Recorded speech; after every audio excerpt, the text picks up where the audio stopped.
In our politics lead, do you remember Dr. Ronnie Jackson? Last year, after the president talked about nominating him to be Veterans Affairs Secretary, stories leaked about improper behavior by Jackson that he really didn't answer questions about. Despite that, now the president wants Admiral Jackson to serve as chief medical advisor and assistant to the president. On top of this, President Trump is now pushing for Jackson to receive a military promotion, renominating him to receive a second star.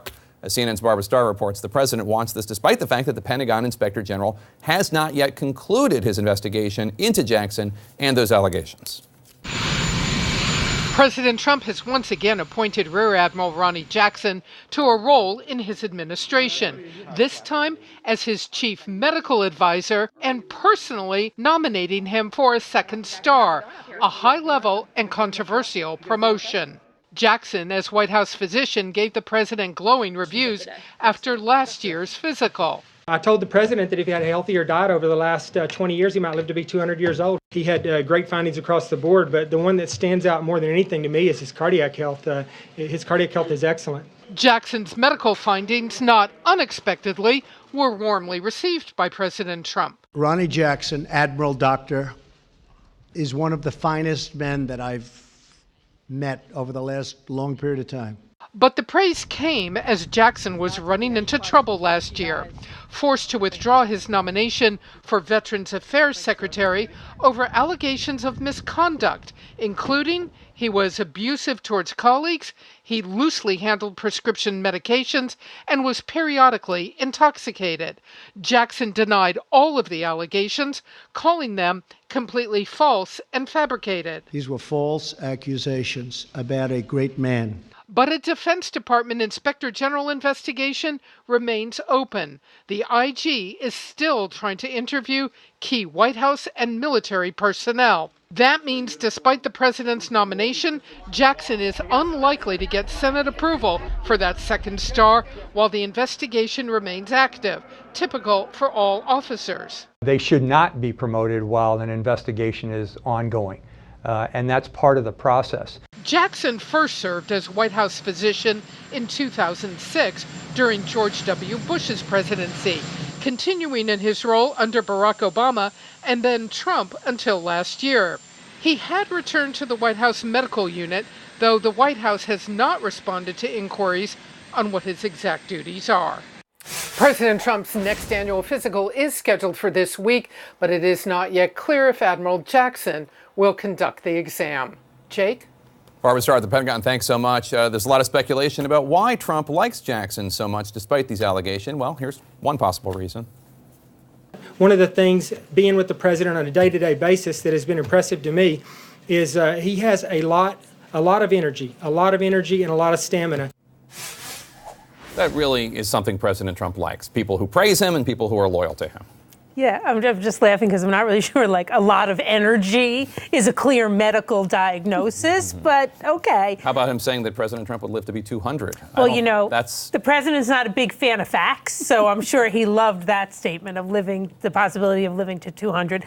Look, this doctor clearly knows his patient, and he lauds him with all kinds of over-the-top words and phrases and that boys, and the president loves that.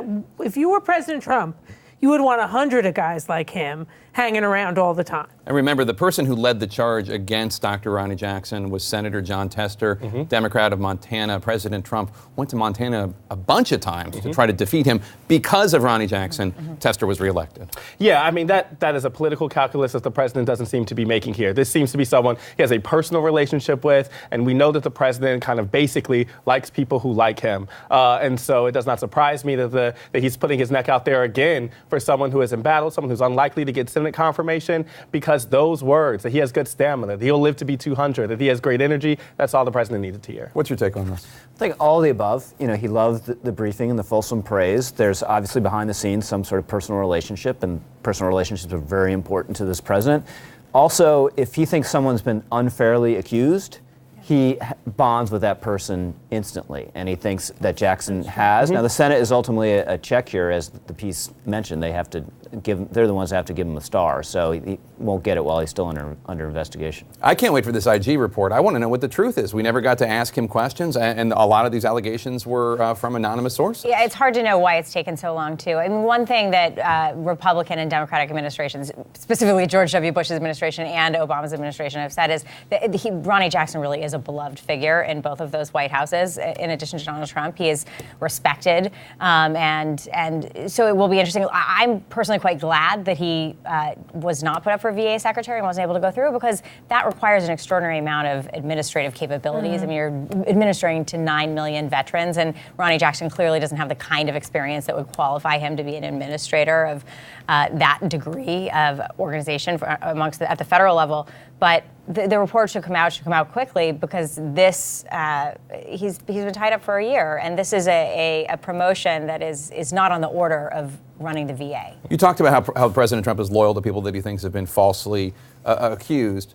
So how do you explain he was loyal to Scott Pruitt, then he wasn't at the EPA. He was loyal to Ryan Zinke at Interior, then he wasn't. He was loyal to Tom Price at HHS, then he wasn't. Is it just ultimately the facts come out, or how do you see it? I think, one, that people concluded actually they weren't being falsely accused, although their initial reaction was that they were, and they became political liability. So personal relationships matter a lot to him, but also, end of the day, very transactional guy. Up to a point. Up to a point. But what do you make of these allegations? I mean, abusing prescription medication could be theoretically, and we don't know what the truth is here, but could be theoretically, you're on a trip and he gives you an Ambien so you can sleep because you're going to Thailand and it's the middle of the day. But another reason people love him. Right? Well, I think that's probably true. I think that's probably true. He was beloved because he would help you manage your sleep schedule, even if it wasn't a prescription.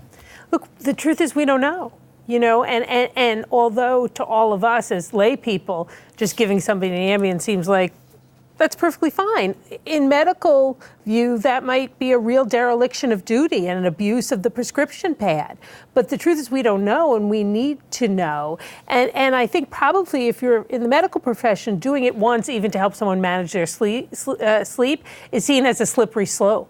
And then where will we end up? And we know what it's done in the opioid crisis with people overusing their prescription pad. I don't want to make too much of this, but I will say that the president's affection for people who praise him and his susceptibility to that praise is something that national security experts say makes him vulnerable when it comes to negotiations with Kim Jong-un, President Putin, et cetera, because it's easy to get him to like you. Right. We've seen this play out on the international level, also on the domestic politics level. You mentioned the foreign actors who have clearly taken to releasing laudatory statements of the president and being kind of extra verbose in that praise to get him on his side. We've seen that domestically. We've seen folks go on his favorite TV shows. We've seen people like Senator Lindsey Graham and others really ramp up their vocal praise of the president to create a real an ear with him. And so this is something that certainly he's susceptible to, those business transactions,